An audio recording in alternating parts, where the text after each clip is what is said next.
జగిత్యాల జిల్లా పొలాస ప్రాంతీయ పరిశోధన కేంద్రంలో నువ్వుల సాగుపై కిసాన్ మేళా ఏర్పాటు చేశారు శాస్త్రవేత్తలు. రైతులకు పంటలపై అవగాహన కల్పించారు. తరచూ ఒకే పంట వేయకుండా నూనె గింజ పంటలైన నువ్వుల సాగు చేపట్టాలని రైతులకు సూచించారు. పత్తి కోతలు పూర్తయిన వెంటనే దున్ని నువ్వుల సాగు చేస్తే ఎకరా 4 క్వింటాల దిగుబడి వస్తుందన్నారు. కిసాన్ మేళాకు ఉత్తర తెలంగాణ ప్రాంతాల రైతులు పెద్ద సంఖ్యలో హాజరయ్యారు. ఈ కార్యక్రమానికి జగిత్యాల జిల్లా కలెక్టర్ షేక్ యాస్మిన్ బాషాతో పాటు శాస్త్రవేత్తలు హాజరై నువ్వుల సాగులో అధిక దిగుబడిపై రైతులకు వివరించారు.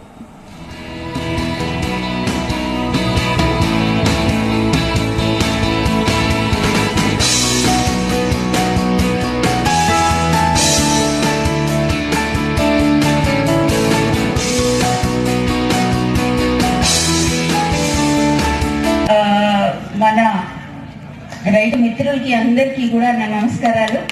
సో ఈ ప్రోగ్రామ్ మీకోసమే, ఏంటంటే సైంటిస్టులు ఎక్కడెక్కడి నుంచో మీకోసమే రావడం జరిగింది. ఎందుకు అనేది ప్రశ్న.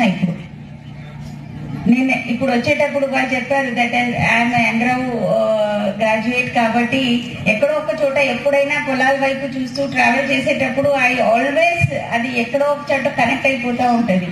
సో దానిలో భాగంగా I was telling when I was in Mahabubnagar నా ఎర్లీ సర్వీస్ టైంలో, అయితే 2010, 11, 12 మహబూబ్ నగర్ జిల్లా అనేది, అప్పుడు మహబూబ్ నగర్ జిల్లా అనేది డ్రౌట్ ప్రోన్ ఏరియా. అయితే some times blessing in disguise లాగా డ్రౌట్ ఉండేటప్పుడు రైతులు ఏం చేసేవారంటే వివిధ రకాలైన పంటలు పండించేవారు. నేను ఇప్పుడు చిన్న ప్లాట్ చూసేటప్పుడు సన్ఫ్లవర్ ప్లాట్ కనిపించింది నాకు అక్కడ. సో అది నేను I was telling my CC and my driver that once upon a time Mahabubnagar జిల్లాలో సిసామ్, అదే విధంగా సన్ఫ్లవర్ అంటే సెమీ ఏరిడ్ క్రాప్స్ ఏవైతే పండించేవారు, జొన్నలకి ఫేమస్. జొన్నలు ఎక్కడ అంటే మహబూబ్ నగర్ జిల్లాలో తెల్ల జొన్నలు, పచ్చ జొన్నలు అన్ని కూడా, అదే విధంగా సిరిధాన్యాలు చాలా పండించేవాళ్ళు. అసలు ఎకరాలు మన రైతు మిత్రులకి అందరికి